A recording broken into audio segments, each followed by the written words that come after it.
Un bowling à Kaboul, le premier en Afghanistan. Le fruit du travail de Mina Rahmani, rentrée au pays après 20 ans passés à l'étranger. Surprise de ne trouver dans la capitale aucun lieu de détente pour hommes et femmes mélangés, cette Afghane de 27 ans a vendu des terres familiales et investi $1 million dans ce projet.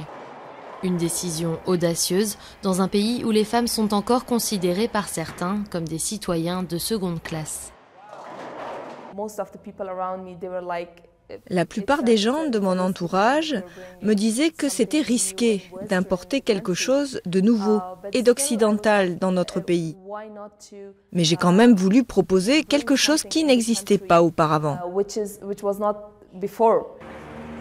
D'importantes mesures de sécurité ont dû être mises en place au bowling. L'année dernière, un centre commercial des environs avait été bombardé 2 fois par des insurgés. En temps normal, en Afghanistan, hommes et femmes ne se mélangent pas, mais ici, ils jouent côte à côte.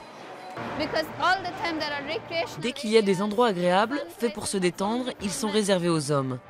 S'il y a une piscine, un parc, c'est pour les hommes. C'est la première fois que je vois un endroit où les femmes peuvent venir elles aussi. Dans un pays déchiré par la guerre depuis 30 ans, les lieux comme celui-ci sont une bouffée d'air frais pour les habitants.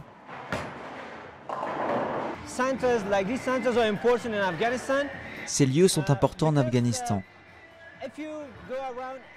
Parce que si vous allez à Kaboul ou dans les autres provinces, vous voyez que c'est presque impossible de trouver un lieu pour se relaxer et passer du bon temps. Il y a un problème. Malheureusement, à presque 30 € l'heure, ce passe-temps est hors de portée pour la plupart des Afghans. Et avec les coupures d'électricité fréquentes à Kaboul, les 12 pistes sont souvent au chômage technique.